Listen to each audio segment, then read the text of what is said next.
ہمارے مشائخ نے یہ بات کہی کہ جو شخص رمضان المبارک کو صحیح طور پہ گزارنا چاہتا ہے تو 7 ایسے اعمال ہیں بنیادی طور پہ کہ جن اعمال کو کرنے کی پابندی کرنی چاہیے۔ سب سے پہلی عبادت روزے کا رکھنا، دوسری عبادت تراویح کا اہتمام کرنا، بلکہ ہمارے بڑے تو یہ بات فرماتے ہیں روزے کا اہتمام کرنا، تراویح کا اہتمام کرنا، یہ نہیں کہا روزہ رکھو تراویح پڑھو، بلکہ کہا روزے کا اہتمام کرو، جیسے روزہ رکھنے کا اصول ہے، جو طریقہ بتلایا گیا ہے اسی کے مطابق روزہ رکھو،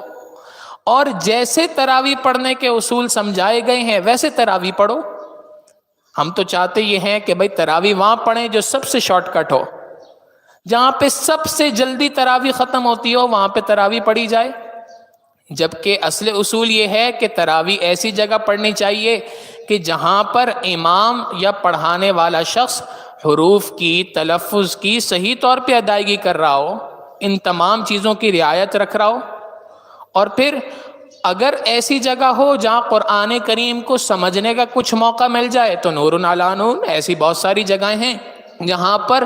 ہر 4 رکعت کے بعد یا پوری 20 رکعت کے بعد جو قرآن پڑھا گیا پورے کے پورے قرآن کی تفسیر کی جاتی ہے، سمجھایا جاتا ہے۔ بندہ ہمت کرے وہاں پر جائے، پتہ تو چلے کہ میرا پروردگار مجھے کیا بات کہہ رہا ہے اس قرآن کریم کے اندر۔ تو سب سے پہلی بات رمضان المبارک میں روزوں کا اہتمام کرنا، دوسری بات تراویح کا اہتمام کرنا، تیسرا عمل قرآن کریم کی تلاوت کرنا۔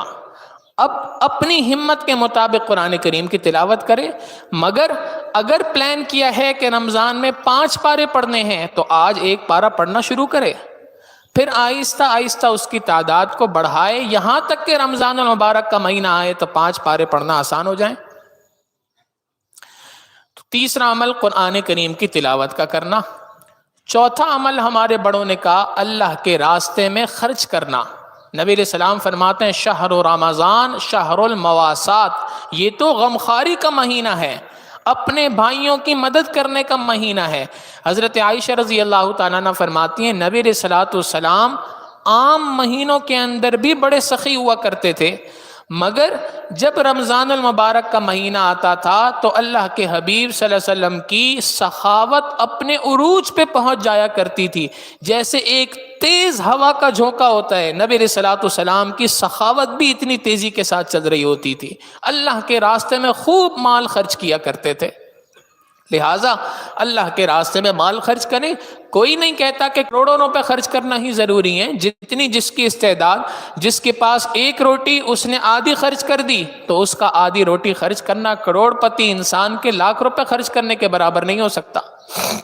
اپنی استعداد کے مطابق مال کو اللہ کے راستے میں خرچ کریں۔ تو پہلا کام روزوں کا اہتمام کرنا، دوسرا کام تراویح کا اہتمام کرنا، تیسرا کام قرآن کریم کی تلاوت کرنا،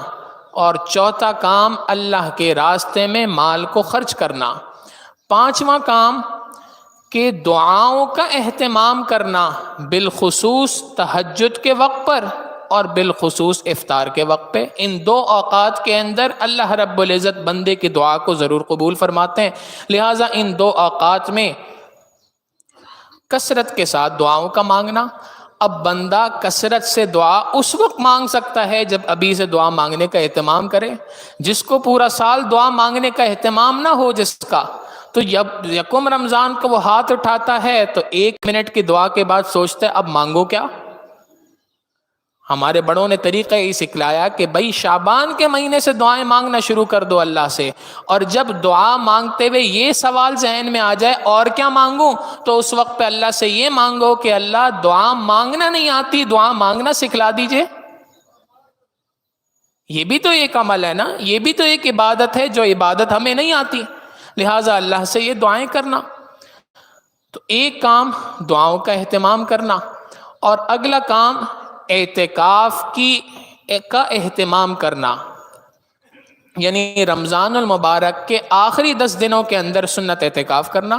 اب ہماری کوتاہی اس کے اندر یہ ہوتی ہے کہ ہم رمضان المبارک کے مہینے میں اعتکاف کرنا ہے کہ نہیں، اس کا فیصلہ 20ویں 21ویں شب میں جا کے کرتے ہیں، بھائی اس دن دیکھیں گے کیا ہوگا،